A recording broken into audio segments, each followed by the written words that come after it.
kineziológus, coach, tréner, Wagner Viktória a következő vendégem. Itt a Ki minek gondol, az vagyok annak elnevezésű sorozatunkban. Brávácz Alexandra vagyok, az Útközben Jóga alapítója. Szeretettel köszöntelek, Viki. Sziasztok! Szia! Ugye nagyon örülök, hogy itt vagy, most már, hogy van ez az egészségközpont is itt a központunkon belül. A Frangipáni Egészségközpontnak vagy te a kineziológusa. Kérlek, mesélj nekünk egy picit arról, hogy hogyan találtad meg a kineziológiát, vagy a kineziológia talált meg inkább téged? Hát ez egy tehát régből nyúlik vissza, így mondom. Én teljesen más pályán indultam, teljesen más pályán vagyok, én mérnök vagyok elvileg, és pár évvel ezelőtt ismerkedtem meg a kineziológiával, saját magamon tesztelve. Tehát te mentél el? Én mentem el. De ki javasolt ezt? Elmentem kineziológushoz.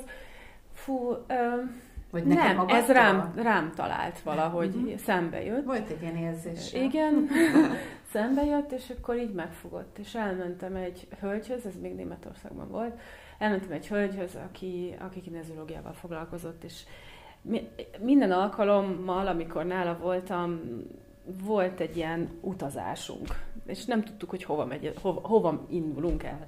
És ez mindig egy olyan jó érzés volt. És az első alkalommal emlékszem, hogy a téma a boldogság volt.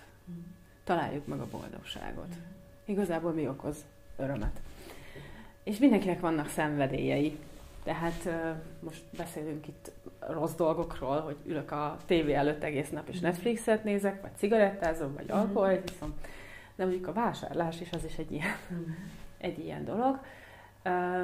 És elmentem a hölgyhöz, és utána, mint hogyha elvágták volna azt a vásárlási lázat, és ez egy olyan érdekes folyamat volt, mert tényleg azon nyomban, ahogy onnan kijöttem, elmúlt. És igazából megtaláltam magamban azt az örömforrást, amire szükségem volt akkor.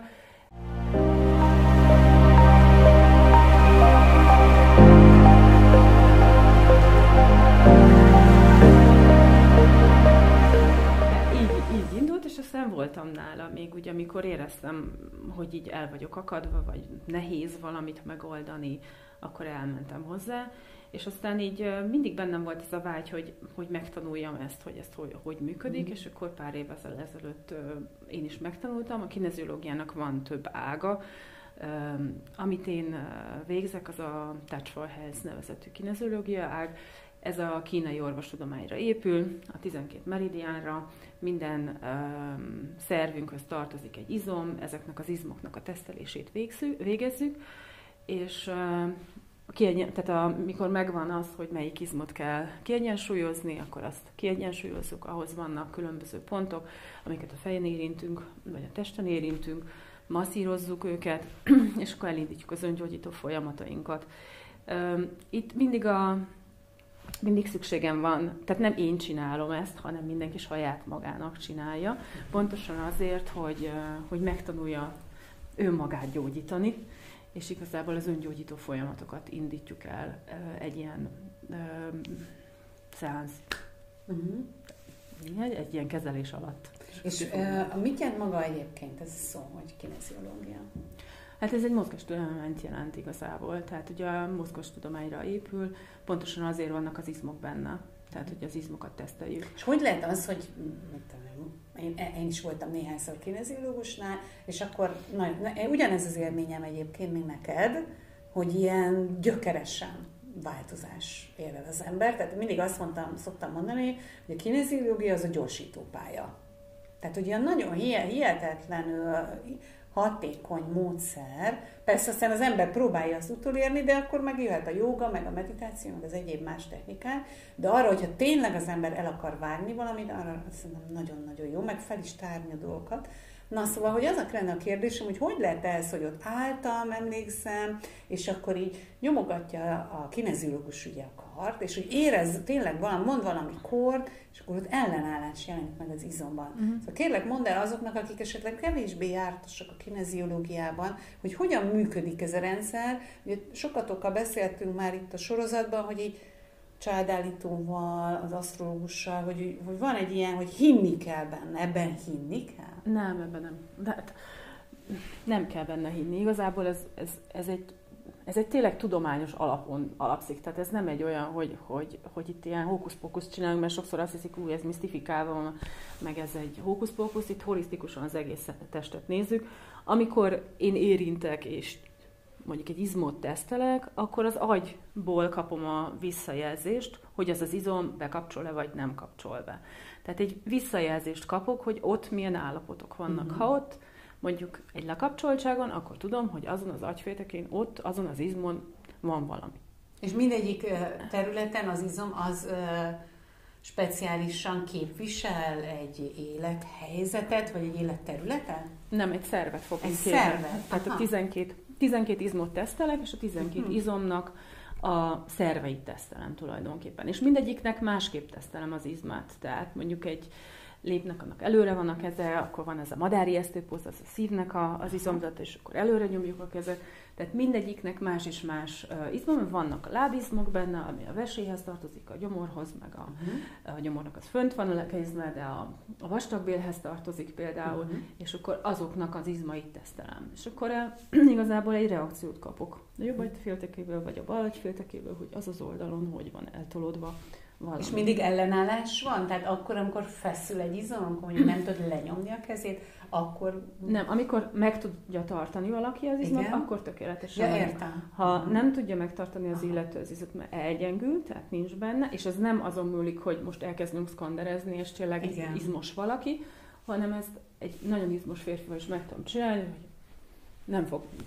nem fogja tudni tartani az izmot, neki tudom kapcsolni azt az izmát én is, de ugye az agya az kikapcsolta már eleve, hogyha úgy olyan állapotban van. És ez az izgalmas benne, hogy mindig el szoktam mondani, hogy itt nem kell megfelelni meg, hanem szépen nyugodtan tartsa, nyomom, érezni fogom rögtön, hogy most az izom az csak azért, mert be van feszülve, és kontrollálni próbálja. Igen. Akkor mindig vegyünk mély levegőt, fújjuk ki, és akkor szépen akkor rögtön érezni lehet, hogy akkor ez az izom tart-e vagy sem. Tehát próbálnak itt trükközni a tudatos elmével, de te nem engeded. Vannak itt ilyen technikák, hogy vegyünk levegőt, amikor levegőt veszel, nem tudod úgy tartani az izmokat, tehát akkor már nem tudod úgy kontrollálni. És amikor megvan, hogy melyik izom van lekapcsolva, akkor utána nézzük alarmpontokat, a testen azon is itt van a mellkasunkon tulajdonképpen, ott is a különböző szerveknek megvannak a pontjai, és akkor a túlenergiát vagy alulenergiát meg tudjuk nézni, és akkor egy gyönyörű szép ábrából tudom, hogy meg kell nézni az 5 elemtan szerint, hogy hol van túlenergia, hol van alulműködés, és akkor annak megfelelően kiegyensúlyozzuk. És akkor ezek a pontok, mit vannak a mellkason, tehát vannak olyan pontok, amit így mellkason, háton kell masszírozni, illetve vannak olyan pontok, amiket csak érintünk. És nagyon érdekes, hogy én mindig szoktam így mutatni a pácienseknek, hogy oké, nézd meg, most itt megfogom, itt ez ennek a másik fajta pontja, nem a masszírozósunk, és ezt kicsit ilyen egyszerűbben fogalmazom. Kérlek is, hogy egyszerűen. Ennek van neve, csak ez így nagyon tudományos. Tehát akkor érzem azt, hogy akkor oké, az egyiknél tudja tartani, a másiknál nem. És pont azt mutatja, hogy melyikre van neki éppen szüksége, és akkor azt fogjuk megmasszírozgatni. És ezzel a kis finom masszírozgatással lehet kiegyensúlyozni? Igen, és nagyon sokszor azon nyomban érezni lehetett, vagy végigfut rajtad egy áram, vagy elfáradsz közben, vagy hirtelen nagyon sok energiád lesz, tehát érezhető a változás már egy ilyen kezelés után sokszor, hogy sokkal kiegyensúlyozottabb lesz valaki. Én ezt szoktam demonstrálni, és mi szoktunk kártyákat húzni, tehát éppen arra a problémára, amire jön a kedves ügyfél. Ez egy pszichológiai kártyasorozat, és akkor abból szoktam húzatni. Ilyen érzelmi kártyaszerűség, vagy inkább... Képek vannak rajta, szavak vannak mögötte, és akkor ebből próbáljuk éppen az aktuális témát feltárni, beszélgetni róla, hogy egyszerűen jelen legyen. Ugye ez, amikor ugye megtaláljuk a célunkat, a cél először stresszes lesz, tehát akkor biztos, hogy az izom nem fog tudni tartani. És amikor így megcsináljuk ezt a kezelést, hogy végigmentünk az izmokon, ki van egyensúlyozva, utána szeretem, tehát eleve visszateszteljük, hogy ez a cél még mindig stresszes, általában nem szokott az lenni, sőt, úgy nem is megy innen senki el, hogy ez a cél stresszes marad, és utána megnézzük a kártyákat. És akkor nagyon sokan, pontosan azért szoktam, hogy vizualizáljuk még egyszer, milyen érzéseid vannak, mik vannak benned most, és mindenki azt mondja, úristen, ez most már nem is probléma számára, miatt az elején elkezdtünk, hogy nem tudom megoldani, meg itt tényleg nagyon elakadás van, és érezhető, hogy nagyon nagy a feszültség mindenkiben ilyenkor, a végén nem, ez semmi gond nincs. Igen, ez az elképesztő. És ez nagyon-nagyon jó érzés utána. Nem csak erre jó, tehát ezeket az érzelmi terheket leadni, tehát ez a hátizsákot, amit cipelsz, és úristen, de nehéz, és itt már nyom a mellkasomon, meg szorít a hátamon, meg tényleg van, hogy nem bírsz elindulni, tehát kifejezetten már nem bírsz meg sem mozdulni, hanem fájdalmakra is jó. Tehát nekem volt olyan csípőfájdalmam például, ami szintű stresszből adódott, és már hetek óta fájt. És elmentem a kineziológushoz, és kimozgattuk két mozdulat volt, és éreztem, hogy úristen, lement róla a feszültség, ez az izom ellazult, mert már nem kellett neki feszítenie, és elmúlt. Úgyhogy szoktak egyébként. Úgyhogy nagyon jó. Mire jó? Tehát ugye a szerviz, tehát lényeg az, hogy amikor ilyen feszültség van bennünk, sokszor nem is tudjuk megfogalmazni, hogy az tényleg az, inkább menjünk el kineziológushoz, hogy ne menjen el szerviz szintre, és ez azonnali segítséget nyújt. Tehát hogy ne legyen szervi bántalmunk. Akkor fájdalomkezelésre nagyon jó, tehát ilyen becsípődés, itt fáj, ott fáj, amott fáj. Ezt nem is gondoltam volna. Nekem csináltak olyat, hogy nagyon el voltam tolódva, tehát teljesen felvináltam, iszonyatosan fel volt húzva a vállam, csípőm össze-vissza állt, és a kineziológuson visszarakott. És teljesen egyenes lettem hirtelen. És utána éreztem testileg is, hogy sokkal-sokkal jobb. Erre jó, akkor hegesedést lehet például vele gyógyítani, ami ez egy kicsit elvontabb, mert ugye az éteri testünket, ha mondjuk egy vágás, tehát hogyha egy műtéten estünk át, akkor ugye átvágják az éteri testünket, ugye a kínai orvoslásban, tehát a meridiánjainkat, és ezeket 3 hónap után vissza lehet megint állítani energiaszintre.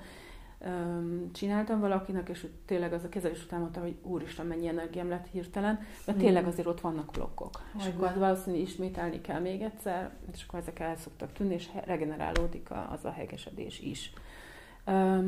Érzelmi kérdéseket, ilyen mentális problémákat? Azt is. Igen. Párkapcsolati problémák, tehát egy ilyesmiket lehet oldani?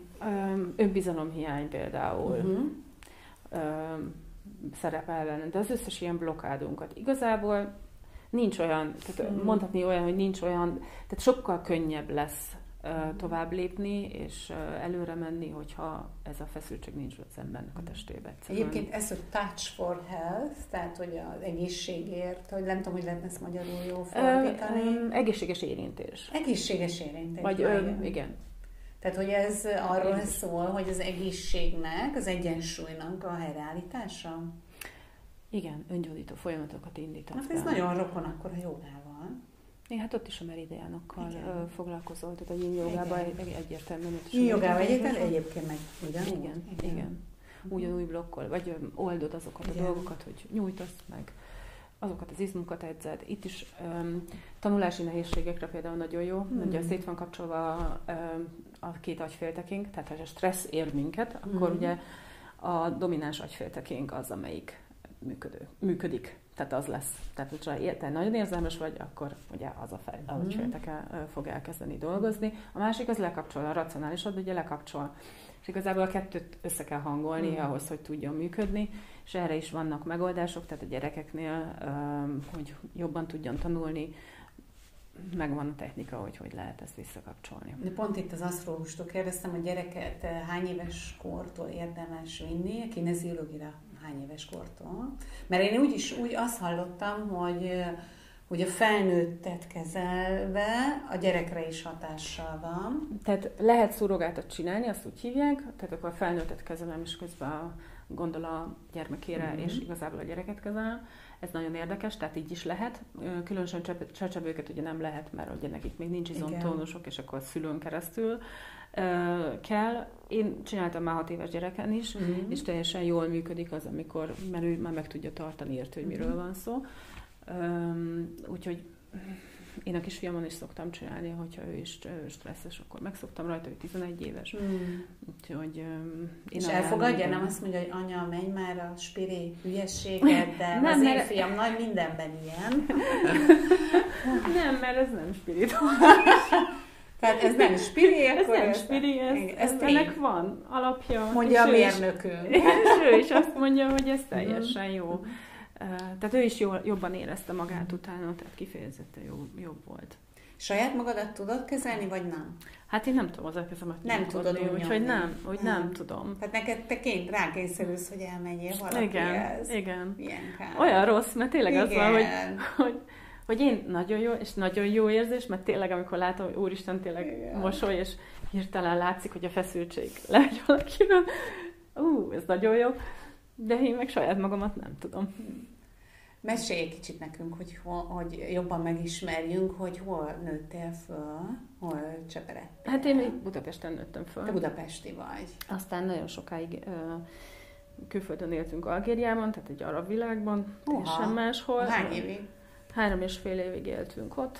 És ott a szőke hajaddal. Ott kezdtem az iskolát. Te nagyon kitűntél akkor, nem? Hát igen. És ezt érzékeltették, főleg, hogy a lányok?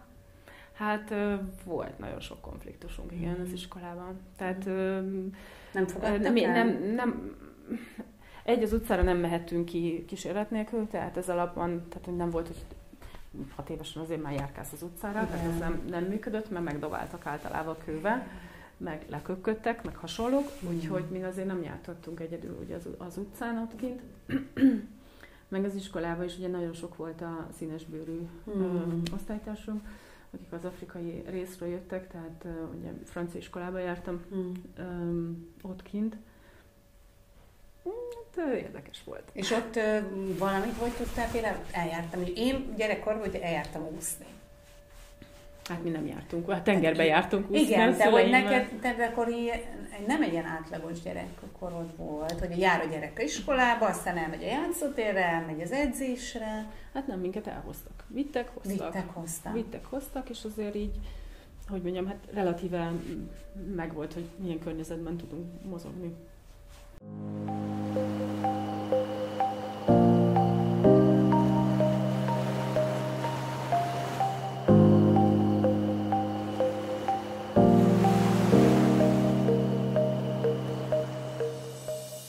Szőkehaj.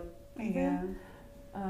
Mindig külföldi rendszámú autóval jártunk, tehát azonnal látták, hogy ez nem... Hány éves korodig? 6-tól 10-ig. 6-tól 10-ig.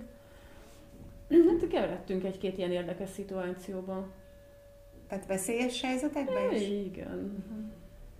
Akkor te nem annyira... Taxit égettek a házunk előtt. Volt egy-két ilyen érdekes, de nagyon szép ország volt, tehát tényleg nagyon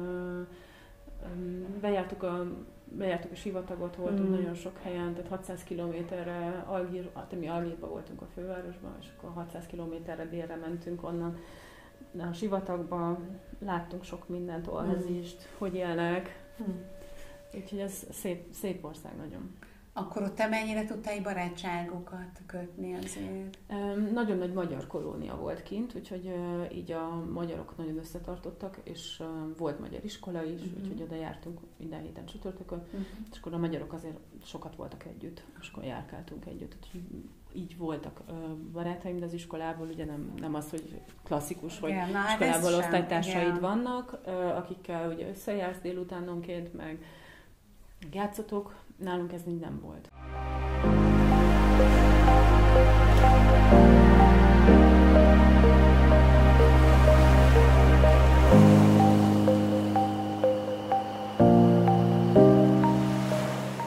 Akkor menjünk tovább. Akkor ugye hazajöttél, nem annyira bántad akkor azt, hogy te onnan hazajöttél?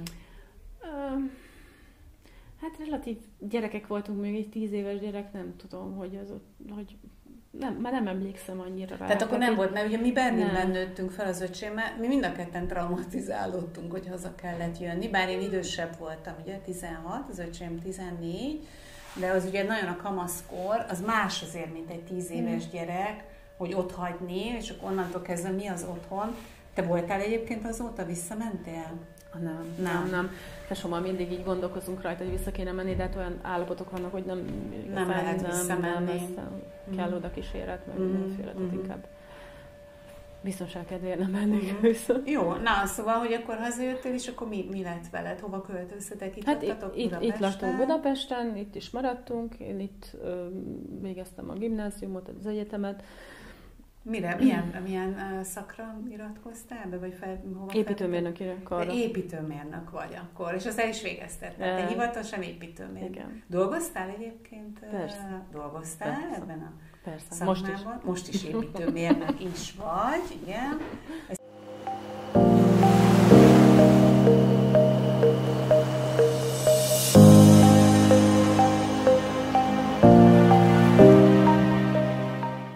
Egyébként az építőmérnök az ugye más, mint az építész.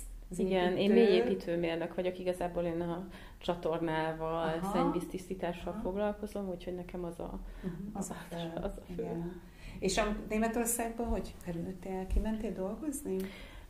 Hát ez is egy kalandos történet, mert ugye a francia nyelv, az megvolt, igen. De én először ösztöndíjjal Franciaországban voltam. Tehát még ott elvégeztem egy egyetemet, és akkor ösztöndíjjal Franciaországban voltam, és én elvileg Franciaországba akartam visszamenni, mert hogy nekem a francia az olyan volt, mint az anyanyelvem. Hiszen írni, olvasni franciául tanultam meg először. És akkor megkaptam az ösztöndíjat, kimentem egy évre, nagyon jó gyakorlati helyen volt, és akkor mondták, hát nem vagyunk EU tag, úgyhogy ez még nagyon régen volt, ugye, hogy ott nem tudok, viszont a Wagner név az egy gyönyörű német név, hát akkor próbáljuk meg Németországot, és akkor így kerültem Németországba. Úgyhogy mondjuk 4 év németet tanultam a gimnáziumban, ennyi, és akkor így. És akkor te ott egyből feltaláltad magad? Tehát egy olyan vagy, aki azért valamiért én képzellek, de akkor téged kérdezlek, hogy aki így a jéghátán is megél. Hát nagyon jó csapatba kerültem, és nagyon támogatóak voltak, úgyhogy egész hamar be tudtam illeszkedni. Mondjuk a német nyelv ez nem volt a kis súlyom, nekem legalább 2 év kellett, mire megtanultam. Ez hol volt egyébként Németországban? Hol? Szászországban voltam először. És akkor hát 2 év volt. És akkor mentem a ranglétrán egyre följebb, ahogy az itt szokott lenni. Miért jöttél haza? Miért nem volt neked jó haza? Kisfiam megszületett 2014-ben, és nem volt olyan az iskolai rendszer, amire azt mondtam volna, hú de jó, és nekünk itt kell maradnunk, igen. És szerettem volna azt is, hogyha a magyar nyelvet megtanulja. Meg hát mindig kérdeztem, hogy te milyen gyerek vagy, német vagy magyar? És akkor mindig mondta, hogy ő magyar. És aztán így hazajöttünk.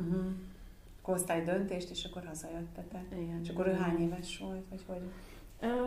A második fél év, az első osztálynak a második fél éve volt, tehát akkor egyből éppen így. 6 éves volt, tehát az első osztálynak a második felét itt töltöttük már. Akkor neki igazság szerint olyan szintén nem volt annyira ragaszkodása a németekhez, hanem így könnyedén vette ezt az átállást, hogy akkor innentől kezdve magyar. Nem volt gond egyáltalán. Ez érdekes. Igen. A kineziológia mellett egyébként mi az, ami most már tudjuk azt, hogy építőmérnök vagy, kineziológus vagy. Mi az, ami még érdekel? Mert hogyha én jól tudom, van neked egy, ami már is hobbi, talán már több, mint egy hobbi. Hát még inkább hobbi szinten. Igen? Kerámia-lámpákat készítek, még így mellékesen. Amiket, hát nem tudom, ez is így egy ilyen, hogy mondják ezt, ilyen hobbi szinten indult, és kerestem valamit, amivel nem csak az agyamat tudom fejleszteni, hanem mondjuk a kézügyességemet, és egy picit így ugye a kettőt összekapcsolni. Ami ez is csökkenti a stresszt igazából, és ugye ez volt az első szintű dolog, meg egy picit így a művészetterápia felé megy. És hát ezt nem is tudom, hány éve kezdtem. Talán 7 éve, most már lassan. És akkor egyszer csak így formálódott, mindig csináltam valamit, és akkor egyszer csak lett belőle egy lámpa. Az első ilyen kicsi ez így magától alakult ki, vagy hát ott adta magát ez a forma? Meg. Először kerti díszek voltak, azok most ugye kerekek. Igen. Ez egy gömb. Igen. És akkor nem is tudom, valahol még láttam egy-két dolgot, és mondom, tök jó, megpróbálom. És akkor csináltam egy lámpát, és aztán utána, hogy kerül, vagy hogy lesz az tényleg egy olyan, hogy belekerül az tehát a foglalat, meg az elektromosság. Az egy kicsit hosszabb folyamat volt. Mert kitaláltam, hogy ugye elég magasan legyen a búrája estő. Szóval ez ilyen hosszú folyamat volt. De most már van saját kemencém otthon, úgyhogy saját tudom égetni. De jó. Úgyhogy különböző méretek vannak. Vagy csak lámpa? Hát most így a lámpákat csináltam, nagyon sokat csináltam már, úgyhogy nagyon szépek vannak. Hát így inspiráció a természet, növények. Van egy szőlősöm, ez egy nagyon szép lámpa lett, ez egy ilyen, tényleg egy ilyen hatalmas. Meg virágmintás, motívumos saim vannak. Mostában nem szoktam olyan sok mindent csinálni, úgyhogy most így egy picit leálltam vele, mert sok minden más volt itt mellette. De majd ez megint a téli időszakban, amikor már az ember nem tud kimenni, akkor újra beindul. Kemence elé. És egyébként te úgy mivel töltöd a napjaidat? Tehát hogy kell elnézni? Ugye van a gyermek, akiről gondoskodni kell, de hogy hogyan? Tehát reggel bemész a munkahelyedre, és akkor a gyerekkel töltesz utána időt. Mi az, hol töltödsz te? Hol van az a... Hát nekem a reggelem az a töltődés. Én nagyon szeretem az ébredést. Tehát a reggel az mindig sokkal-sokkal hamarabb fölkelek általában, ha fölbírok, és akkor nekem ott a reggeli, hogy megiszom a citromos vizemet, teszek valami egészségeset magamért, és akkor szépen nyugodtan felébredek. Van egy cicánk, úgyhogy ő mindig jön és dorombol nekem, hogy ébresztő van. És akkor így indul először a nap, és akkor utána megyünk iskolába dolgozni, haza, tanulni, edzésre, rohangálunk, és aztán így este még van időm arra, hogy magammal így picit magaddal legyél. Igen. De úgy mondtad, hogy téged a lámpáknál is a természet inspirál, hogy a szőlő mellett, hogy is szeretsz így kirándulni, vagy így mi az, ami... Hát szeretnék, csak mindig valami van. Mindig az idő. Igen. De próbálj, tehát nagyon sok mindent csinálok, és ahhoz meg tényleg egy nagyon jó időmenedzsmentnek kell lenni, hogy mikor. Nagyon mindenféle sportot, ami vízisport, azt nagyon szeretem úszni, szapozni. Nyáron is áteveztem a Balatont. Tényleg? Ez hogy? Hogy? Mivel? A kajakkal. Tényleg? És igen. Honnan, hova? Zamárdiból. Zamárdiból indultál? Zamárdi, Tihany, Zamárdi, igen. 8 kilométer. Nagyon jó volt. Másodszorra ültem abban egy ilyen kajakban, ez egy ilyen profi kajak volt. Nagyon izgalmas volt az egyik barátnőmmel.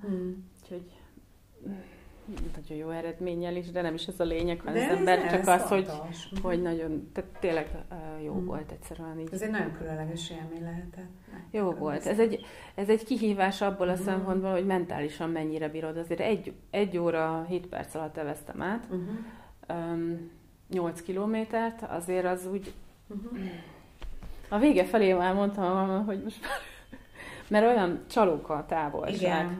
Igen. Tehát ott látod a Tihanyi öblöt magad előtt, és még onnan még 2 kilométer volt. Tehát ott voltam már mellette, és még mindig volt 2 kilométer a fordulóig, és aztán még vissza 4. Ez egy ilyen érdekes olyan. Menjünk vissza egy kicsit akkor a kineziológiához, hogy mi az, amit az eddigi tapasztalatod alapján, ami olyan volt, ami számodra is megdöbbentő eredmény volt, amit elértél valakivel? Nem is olyan rég volt. Volt nálam egy hölgy, aki ismerek, és tudom, hogy milyen természete van, tehát, hogy nagyon kis mosolygós, mindig jó kedve van, mindig pozitív, így mondom, és jött hozzám, és ez eltűnt róla.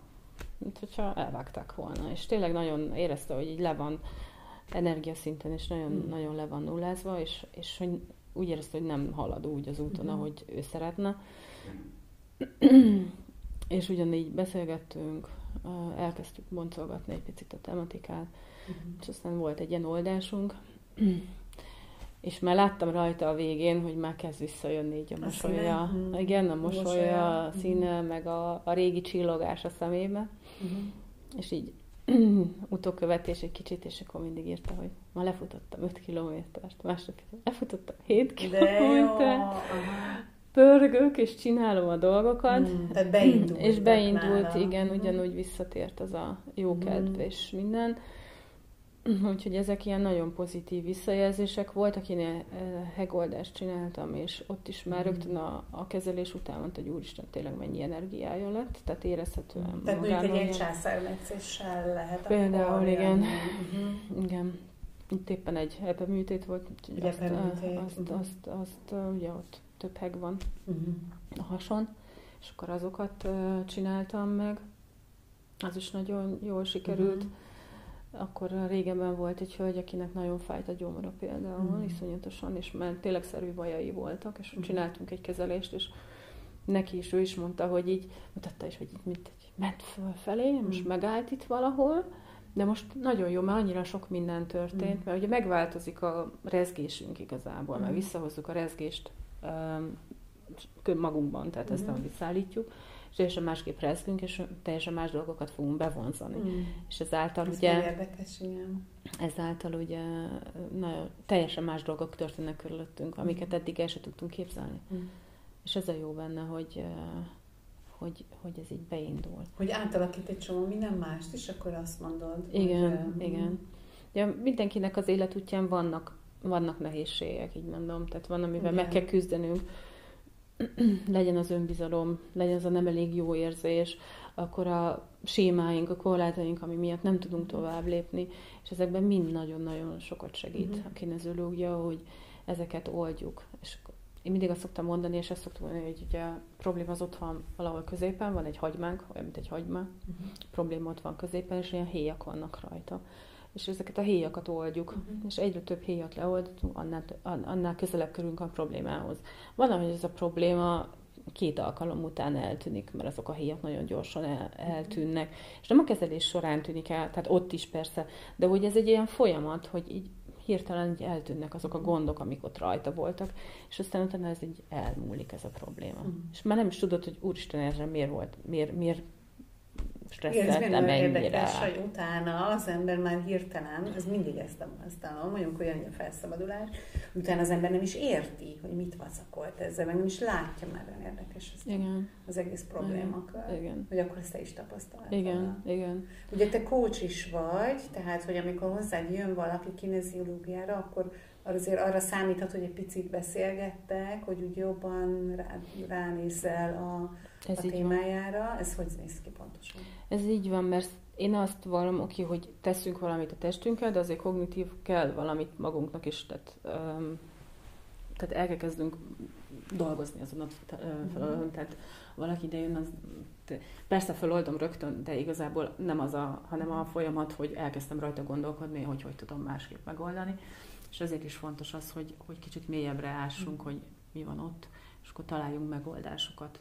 Nem az én megoldásomat, hanem mindig a páciens kliensnek a megoldása fontos, tehát hogy ő hogy fogja megoldani azt a problémát, mert azzal lesz ő önazonos, és találja meg az útját. Te ugye vezető vagy, hogy mit tapasztalsz egyébként, hogy mi a legnagyobb problémájuk az embereknek, tehát nem csak most úgy értem, mint kineziológus, vagy a kliensekkel, vagy mint coach a kliensekkel foglalkozva, hanem úgy általában milyennek látod, hogy akár a saját munkahelyeden, vagy a környezetedben, tehát mikkel küzdenek az emberek? Hát ez nagyon változó. Ezt így nem lehet szerintem általánosítani. Tehát a hozott sémáink igazából azok, amik gátolnak minket.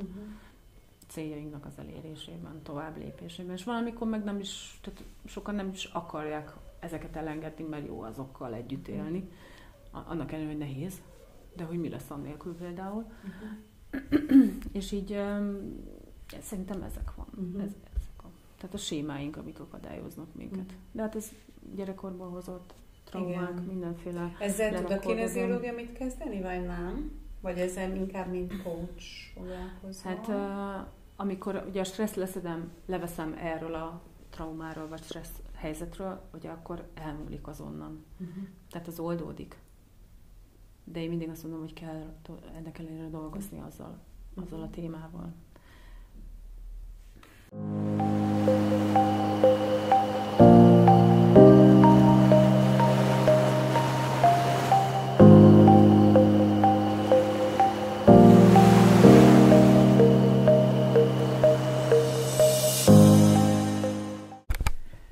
kineziológia mellette tanulsz még valamit egyébként?